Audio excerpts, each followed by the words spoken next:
It's kind of been on my mind lately. It's this, are you a fountain or are you a drain? Yes. Or are you surrounding yourself with fountains or drains. or are you surrounding yourself with drains, right? And if the 5 people who you're around, if they're all fountains, woo, that's amazing. Yeah. Right? How do you get 5 fountains? Well, you have to let go of all the drains. And there's nothing wrong with being the drain or having a drain, but shut it off. And it's really recognizing that you can have those moments of being the drain. It's okay to need to be the drain.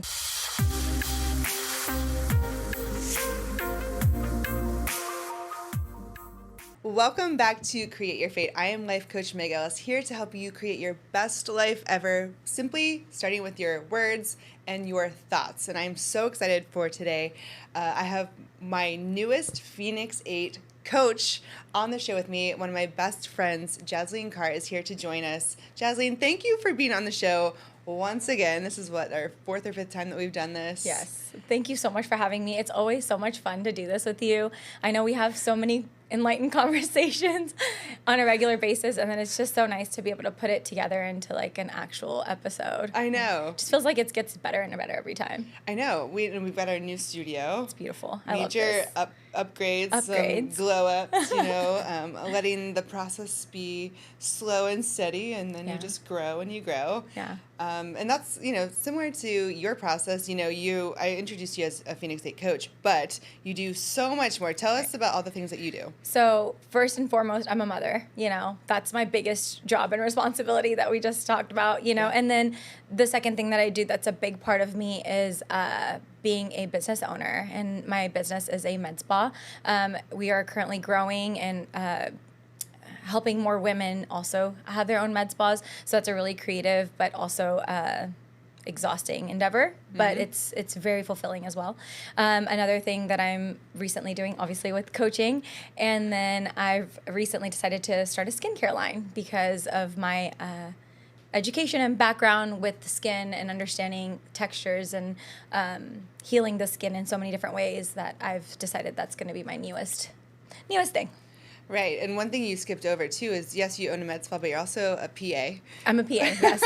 That is where it all started. And I inject patients, and I see patients as well still. Right. So. And you run the company, and you do all the things, right? You do all of the things, and now you're starting a new brand, and you're also founding a female networking group with me. Yes, I'm a founding member. Yes, a founding founder of the Eleanor Society, which is launching it's a networking group for female entrepreneurs. It started in Houston, and we're going to be launching it.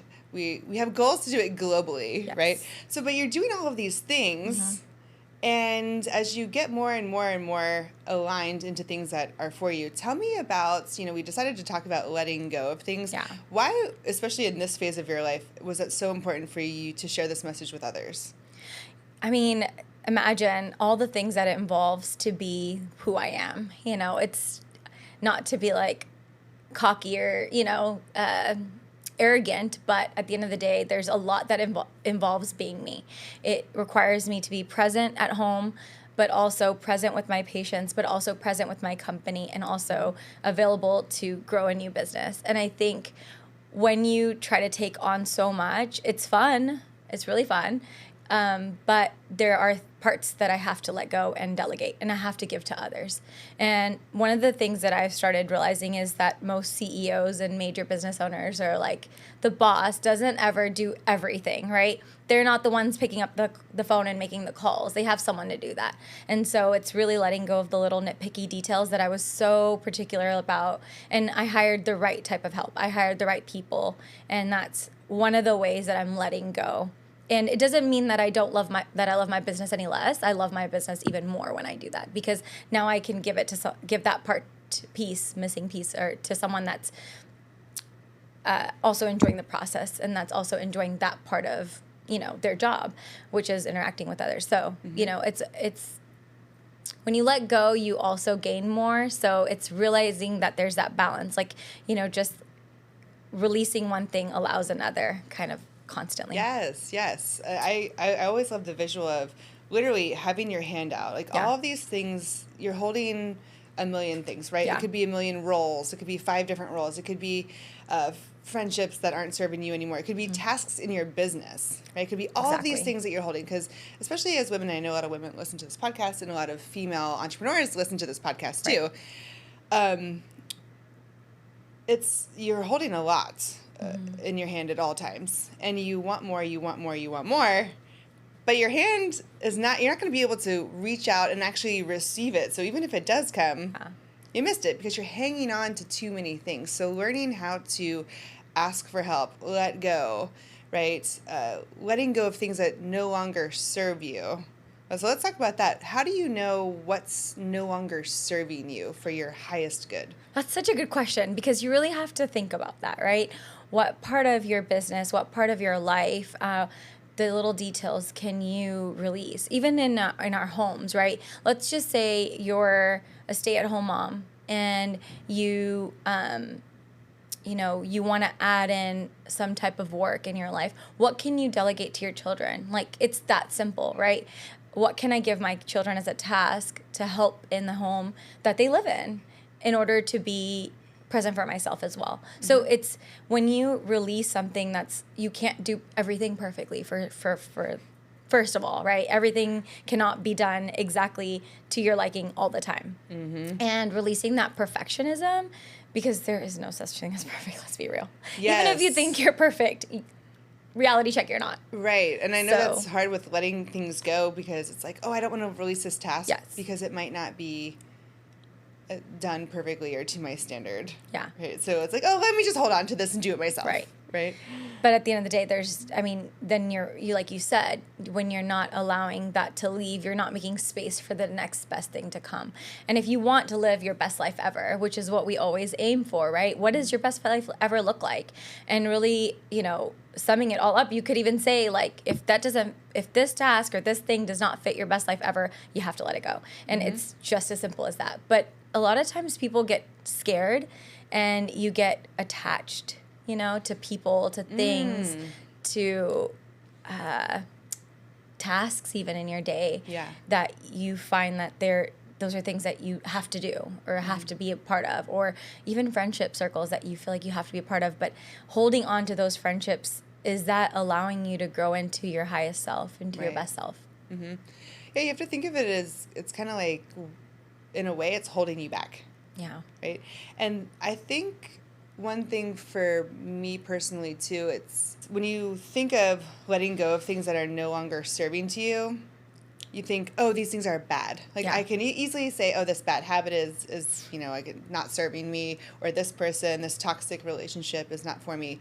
But a lot of times, these things that are not serving you are things that you still like to do, or things that you're good at, or people, who are not bad people, right? They're not these toxic relationships. Right. So sometimes you have to let go of things that still, you have this attachment to, because it's not bad, right? So talk to me about letting go of relationships that, it wasn't this toxic fallout, but you just had this feeling of, I don't think this person is serving my highest self. They're still a good person, but they're just not for me anymore.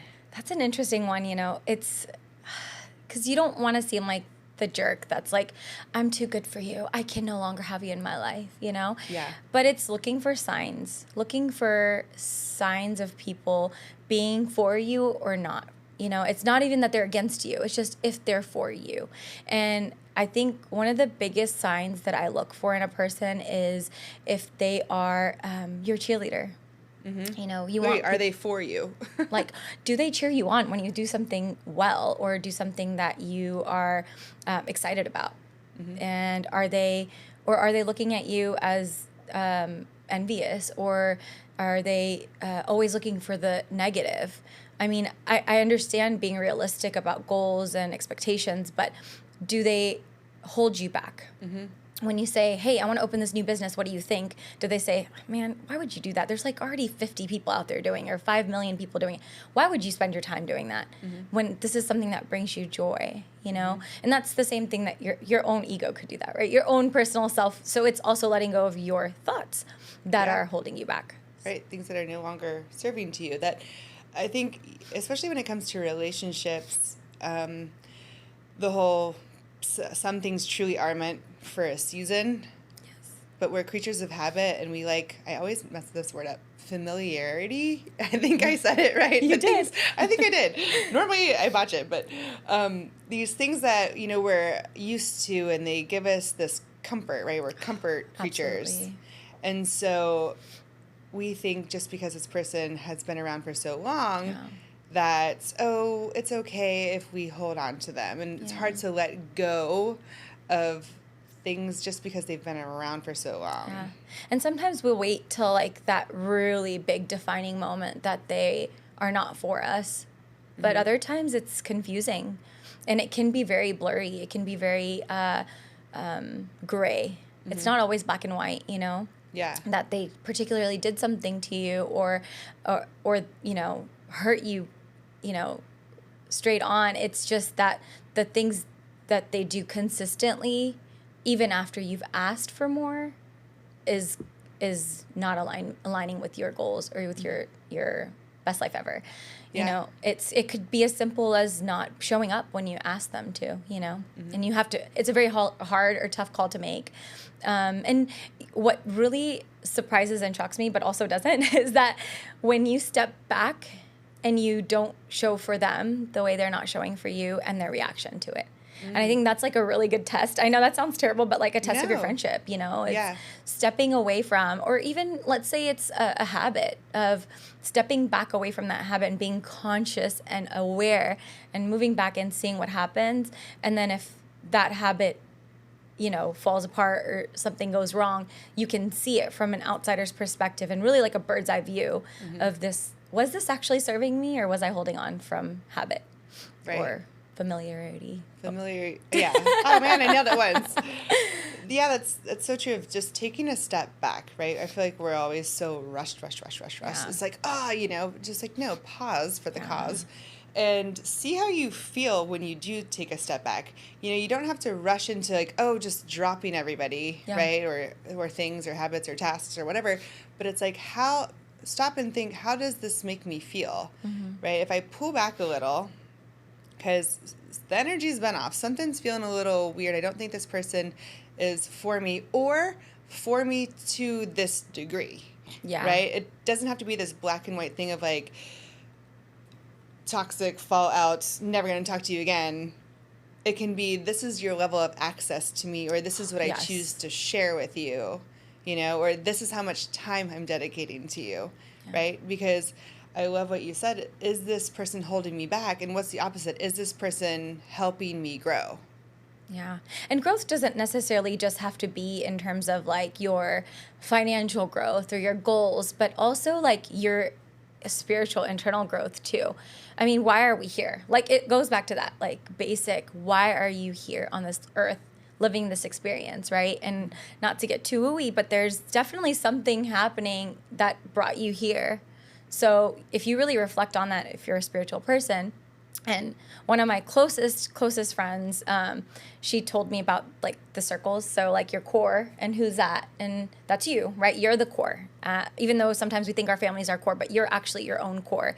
And then there's a few people that are right around that core. And then it kind of, you get these circles just wider and wider. And some people are out there in the further outer rings that don't have direct access to you. And sometimes you have to move people to those outer rings. And when you do that, like I said, it could go either way.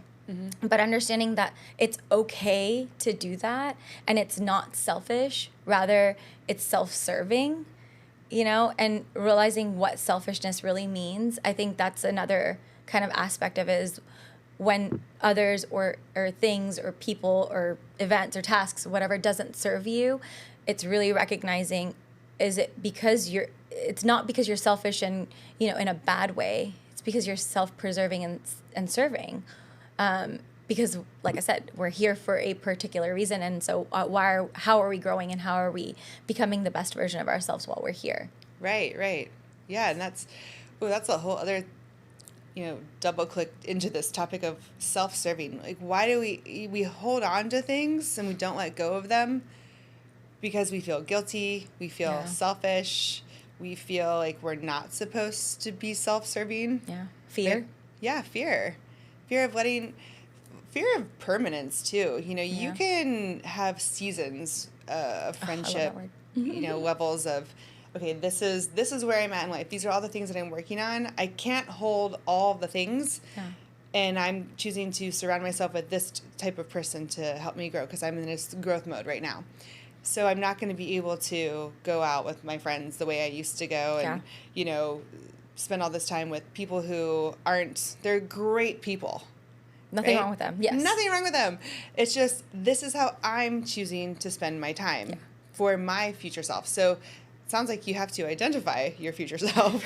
And, that's step one. yeah, and know where you want to go. Where do you want to go? I mean, what does that best life ever look like for you? Visualize it. I think one of the biggest things that I learned from not only being a coachee in a 90-day mindset makeover with you, but also coaching people through it is like, step one is, what do you even want? Like, what does your goal look like? What does your future look like? What is it?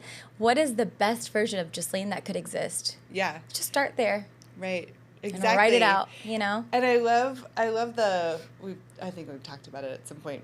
I know it during coaching for sure, but looking around and you are the average of the 5 people who you surround yourself with. Yeah, you don't want to know something funny? You're not the average. You're the lowest denominator. Ooh. I know. Ooh. I don't know about that. One. Yikes. But when you're surrounded by other super high vibrational people, yeah, that's good. I mean, that's pretty good. You're probably all in the same place, and you may be fluctuating where you move up a little and then you kind of fall back down and then you move back up, and you're kind of in that ebb and flow. Right, it's this fluidity, you know. Ooh. But you're actually the least common denominator.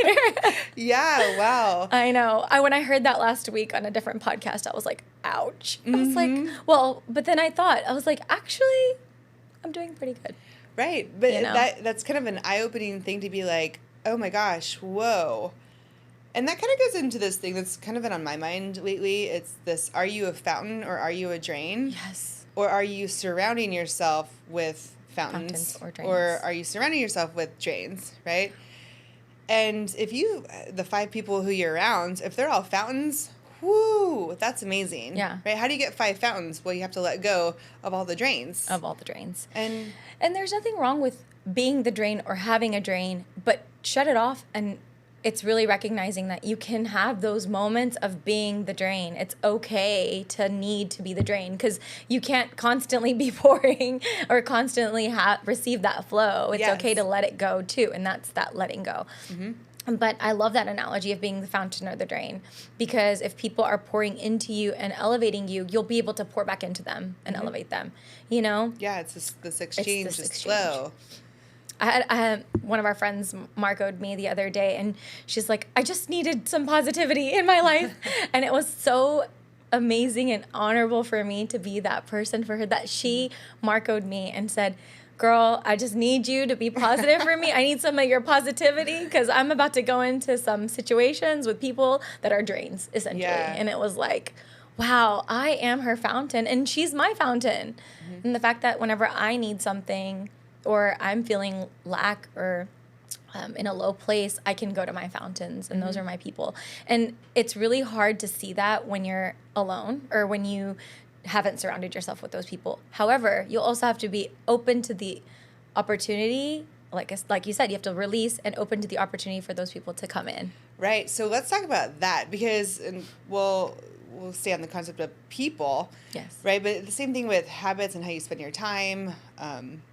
Basically, who you spend your time with and how you spend your time. There's a lot of times, because, I'm an Enneagram 7, so I'm, doing the most. This. Welcome. I had 4 business ideas over the weekend, right? So it's just, it never stops, So it's like, what do I do right now, right? How do I spend my time? Who do I spend my time with? There's a myriad of options. Mm-hmm. Which one do I pick, right? It's like, which way do I go? Well, what fills you up? Yes, but also let's take a step back. For me to go off of any type of venture, or for me to, if I'm looking around and I don't have anything, for me to find 5 fountains to be friends, mm-hmm. right? There's going to have to be a time where you literally hold your hand out, waiting for what is for you, clearing out what's not, but for a minute, my hand is, well, when I look at it, it looks empty. It looks empty. And that's scary. It is so scary, right? And that's exactly it. Like when you release those people and things that are no, there's a moment of grieving you have to do, right? You have to grieve and you have to release. Grieving is good. It's really good because it shows that there's love there. And I always like that analogy of like grief is just love that no longer is there. Because if you release someone and they leave, they weren't for you, you know? Right. They weren't for you. So I guess that's a little tangent here. We'll come back. But releasing things, what is not for you, but allowing things to not be for you. And knowing that that's a good thing, that not everything is for me. Yeah. It's such a relief of pressure. Honestly, that was the biggest thing for me. I come from a very large family. Yes. I mean, cousins this, cousins that. What? How many cousins do you have? Girl, I don't even know at this point.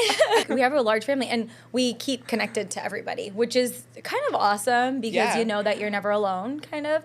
But you could be very lonely in that cluster of family. And really letting go of the times that you could be spending with certain people. And it's hard because it's not about them, it's about me and what fills my cup. And what fills their cup and what fills mine, it just looks different right now. And that's okay because my goals for myself, my vision for myself looks different. And a lot of mine's, you know, and it's very easy to get confused of like the hype of people if they're filling your cup up with just emptiness. Like it's just not. It's like steam. It's steam. It just evaporates, right? Right. Like your party friends, they'll fill your cup for the night, but then what do you feel like after, right? And I feel like my friends that fill my cup give me peace. That when we're done having our conversation, I feel ease. So there's certain triggers that you'll start noticing about, you know, what people do for you. And when you leave a conversation, do you feel a little uneasy? Yeah, so taking that pause and saying, how do I feel? How do I feel about this, what I just did, how I spent my time? How do I feel about who I just spent my time with? Yeah. You know, and what do you think is, you know, going back to the whole attachment thing, you know, what is not for me now doesn't mean that it wasn't once for you. You know, attachment's a tricky one, right? Because we have attachment to our kids. You know, when we have kids, they're not ours. And that's like the hardest thing I learned as a mom is like letting go and letting them live their life, even though they're still teenagers and I need to be around for survival still, okay? Let's be real. Right. But there's so many aspects of their life that I can no longer control. And like letting go of that attachment slowly but surely and allowing them to live their life. You have to do it when they're little. You have to do it when they're young too. When they first learn how to walk, when they first learn how to tie their shoes, when they first go to school. Like there's so many little attachments that we have to release that we've built just by bonding with them. And it doesn't mean I love them any less. In fact, I love them even more. Yeah. And because attachment comes from fear and from lack. And if you're living in attachment, you're afraid of losing, or you have a fear of being alone, or being alone. You came here alone. You're leaving alone. There's no, you know, everything in between is just experience. So being able to differentiate and recognize, like, if it's attachment or truly love, like when you come from love, you release, you allow. Right, because you know it's for you, and you can say, I can release you, but I know you're still going to be there. Yeah. You're going to come back to me because you are for me. You're for me, yeah. That's good. It's really, it gets a little deep and it gets a little, like, sticky, but, you know, I have experienced a lot of, you know, good friendships that sometimes I have to be their fountain and they are the drain, and that's okay. Like I said, it's okay to have those situations. It's a flow. It's okay to have that in your life where someone, because who knows, maybe just seeing you be the fountain all the time makes them realize that they can be a fountain too, you know? You can't isolate yourself and just say, I'm only going to talk to my fountains. I'm not dealing with anyone else. But it's part of being we're all alive. human. We're all human, you know? But knowing and taking that time to say, okay, this person does fill me back up. Yeah. You know, in the way that is, you know, imperative to me at this point in time. Right.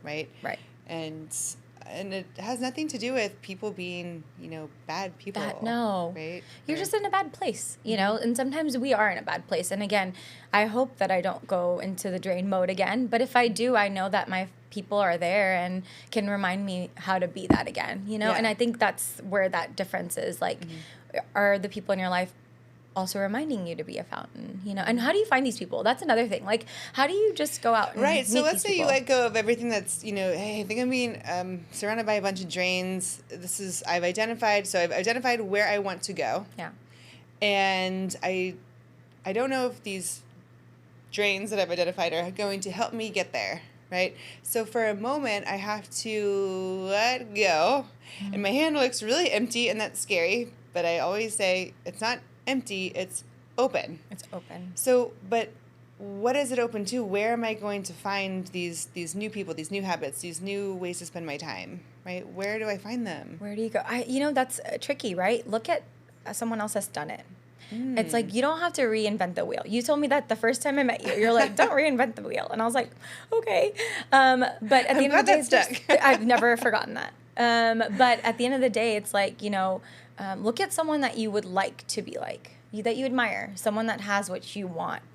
And that may be someone that has the position in work that you want, or someone that has a relationship that you love, or someone that has the habit that you want to achieve, like working out consistently. Go to the gym, find people that work out every day, and watch them. You don't have to be their best friend, but just watch them and watch what they do and ask them what their day's like, in just understanding who that person looks like, and then taking what you want from it. You don't have to have all of that, you can take what you want. That's probably the best way to become the best version of yourself and find your fountains. Right. Find the things that serve you. Well, and that's awesome too. If I don't know where to start, my hand's empty, it's open, but I'm open to seeing what other people are doing. And then what happens is I take what's for me, right, what feels good and aligned for me, and I'm going to start doing this. And because I start doing it, it helps me and elevates me.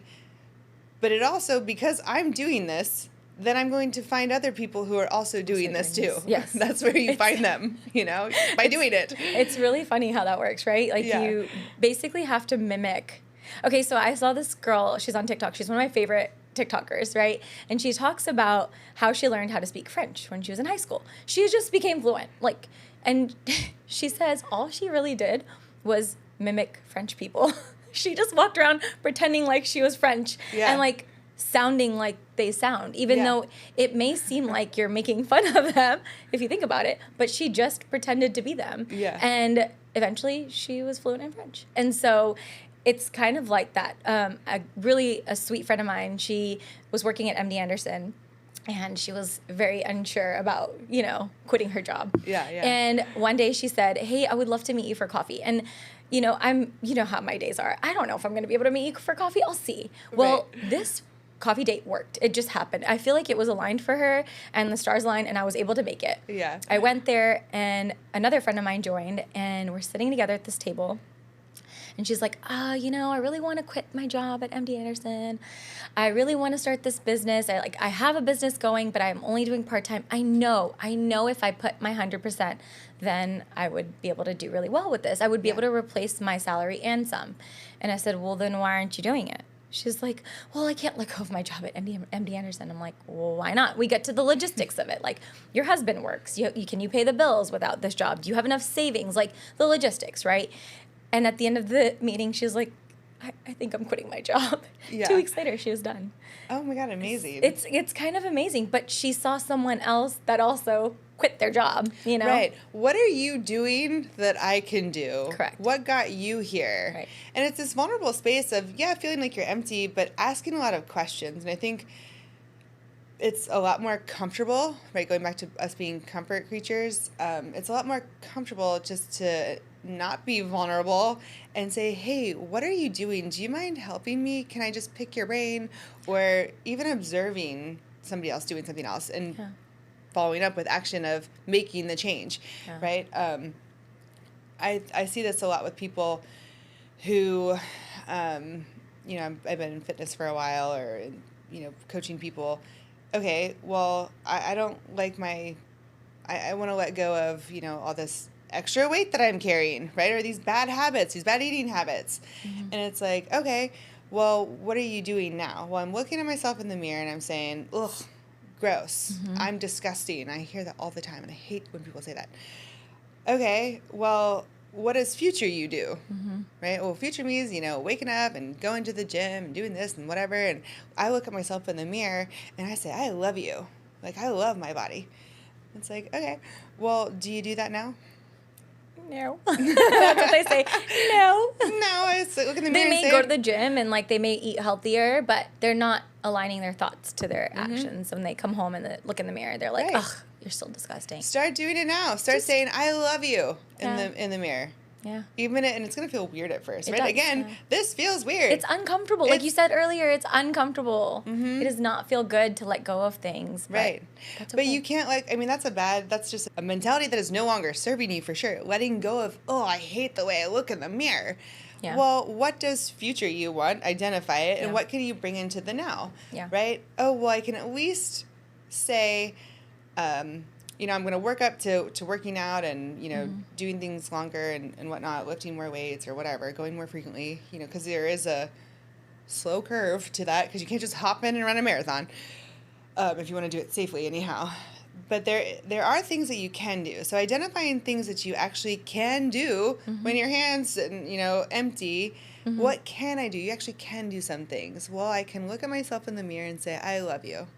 And eventually, if you do that enough times, you'll actually be motivated to work out more. Yeah. Right? I always say I never start with actions. No. You have to have actions, yes, but the right ones, the aligned actions.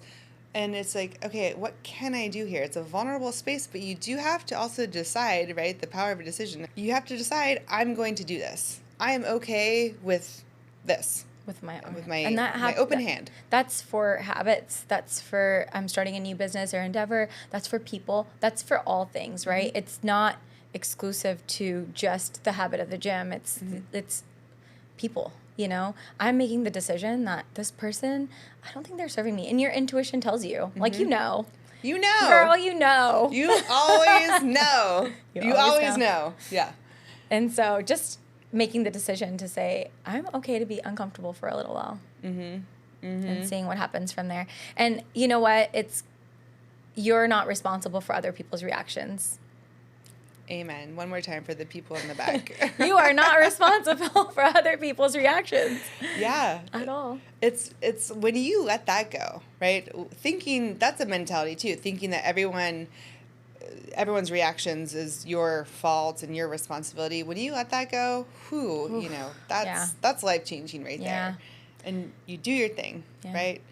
And man, I mean, I used to sit and I'm just thinking to like a recent thing that happened with us. Like, there's a trip. I'm not going. I apologize. I'll try to make it the next time. And before I would sit there in so much guilt and just, I feel so guilty. I'm just going to make it happen. I'm just going to give up something else to make their emotions okay. But at the end of the day, they're not, it's not on me. No, it's not.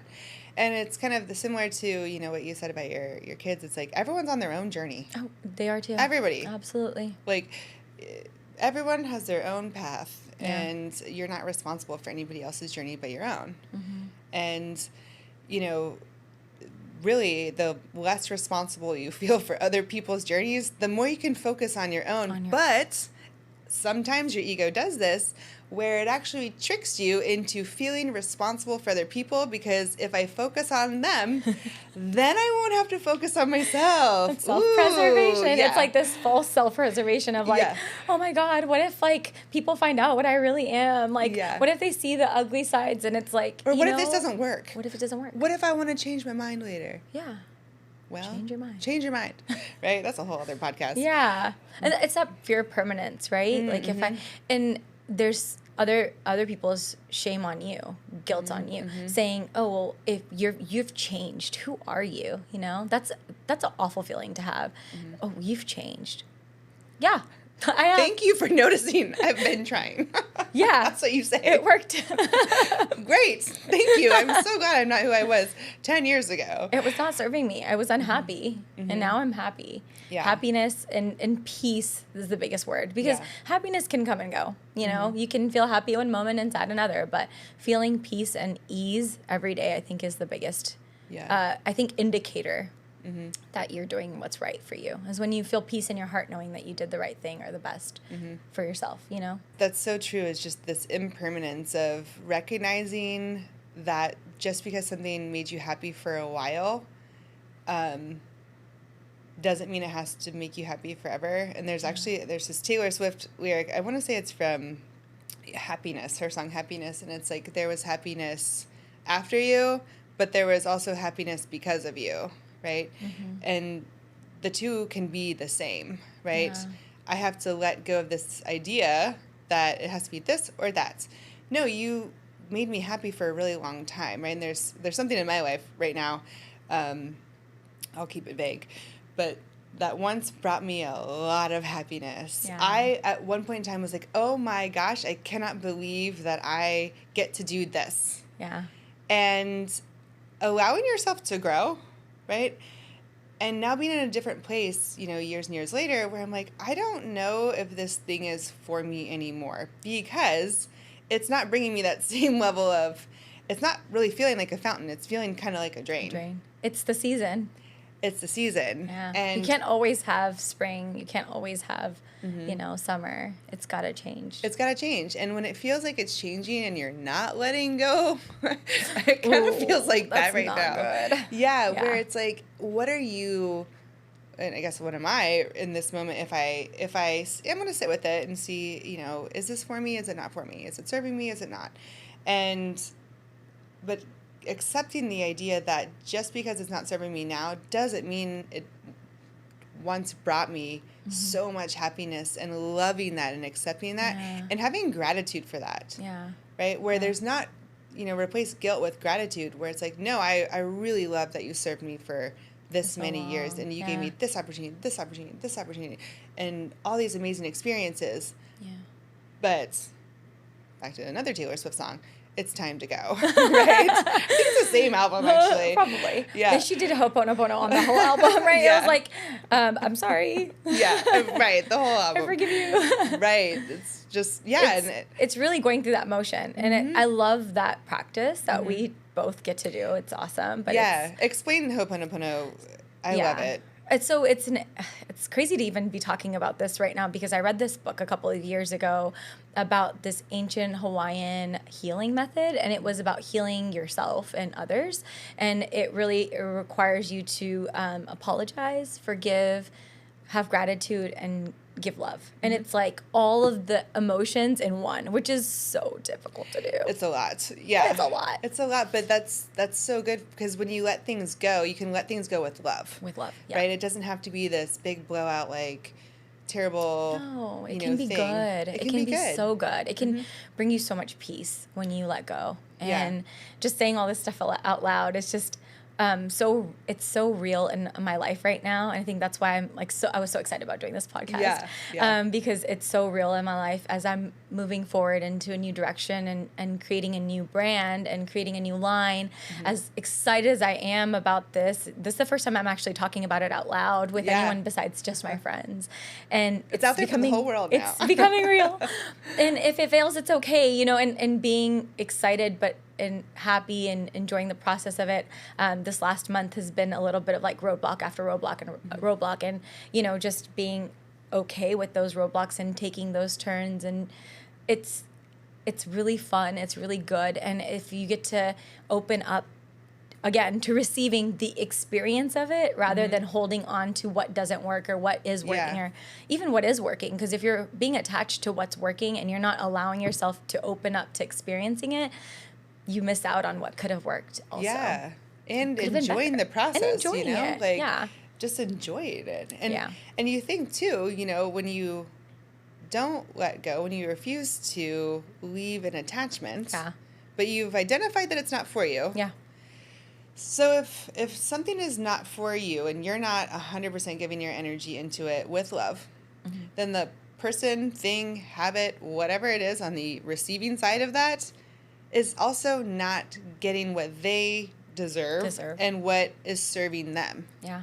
You know? Yeah. It's like you're also doing a disservice to that person or that, whatever it is. You know, they deserve someone who's all in and can go on their level and can go find someone and, you know, help bring them up or whatever it is, you know. But you have to think, whoa, what's on the other side of my string, you know? Yeah. It's like, am I really giving this person what's best for them? Yeah. And you don't know. Maybe they have a fear of letting go, and holding them back as well from their, best life ever. Right. So it's, and my 12-year-old daughter, who's brilliant but also hilarious, says this all the time. It's, we've had this discussion of when anyone hurts you or does something or moves away from you or anything, she's so, I just, hearing her say things like this, I'm like, what's your 12? But she's like, it's not about you if that happens to you. It's about themselves. And we, topics come up, and she's like, when people do things, it's about themselves. And hearing her say it just, she's changes my perspective, because when people do things and if they are not serving you, it's not because of you, it's because of themselves. It's their own pain. So that allows you a little bit more space to do your Ho'oponopono practice and move forward, and that's a really easy practice, I think, if you can try. Yeah, I love it. It's 4 statements. It's a send off with love, right? Again, coming from that lens of love versus a lens of fear, of saying, I love you, right? Thank you. I'm sorry. I forgive you. Forgive me. It's this beautiful, if you say those 4 things, I love you, first of all, right? Identifying something that you love. I'm sorry, forgive me. I forgive you, and thank you. And if you think of certain reasons as to deep dive into that, like as to the why, like this is why I love you. Thank you for this, right?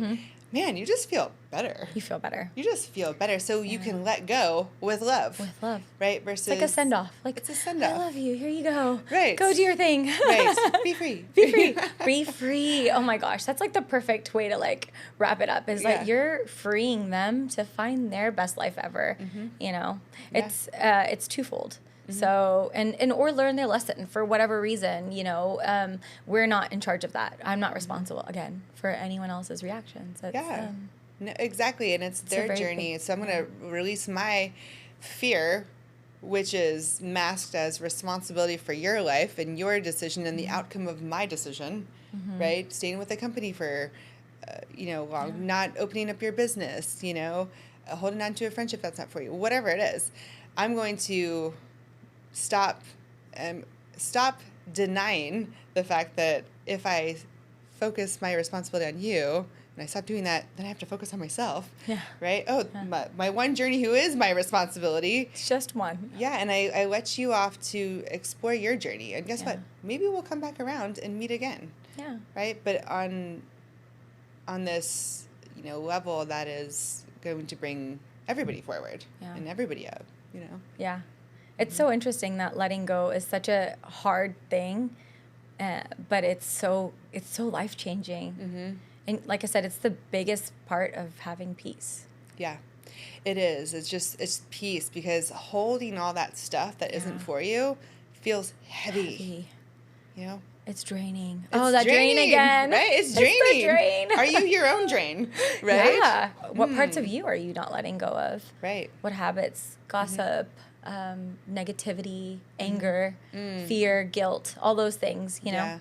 Right. Non-forgiveness. For me, it was, for a big one, was seeking external validation for a long time. That's really draining. And when you start to let that go, man, it's scary. But what is on the other side of fear is just it's pure, and it's for you. It is. So it might be less things. Yeah. But they are so much more fulfilling. They're for you. Yeah. Yeah, absolutely. They're for you. Wow. Yeah. Well, thank you for coming on again. This was awesome to have you on, especially now that you're a Phoenix 8 coach and you're going to be coaching. So what can clients expect from you as a coach? What are you looking forward to? I'm really excited to really work one-on-one with people.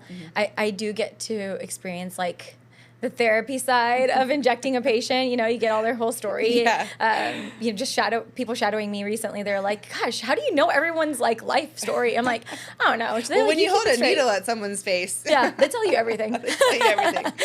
But I love the one-to-one conversations and allowing people that space. I think that's the biggest thing, is giving people space to grow, a safe space. And like that has been the most amazing part of what I get to do and coaching people. Well, I'm excited for you to join, and thank you for coming on the show. It's always a pleasure, and I can't wait to have you on again. I can't wait to be on again. This is awesome. I love the space. Yes, the space is great. It's beautiful. This actual new space. I had to let go of the old space to Yeah. make room for the new. Yes, Right? and now I get to be here instead of on the screen. I know. Yeah, love that was a season. It's right? a season. We let it go. Well, thank you for coming on, and thank you for watching. Thank you for tuning in. If you would like to coach with me or Jasleen, you can go onto our website, letscreateyourfate.com. All of the details are there. It's tagged below. So make sure you let go of something this week. It can be small. It can be little. Start small. Start with the little things and see how it feels. And then from there, you can get some momentum and start to let go of the bigger things too. So hope you like this episode. Be sure to subscribe. Send to a friend who would also enjoy this episode too, who might benefit from letting go of something. And of course, if we could leave you with just one thing, should we do this together? Let's do it. I think we should do it. It is expect good things always, and they will happen.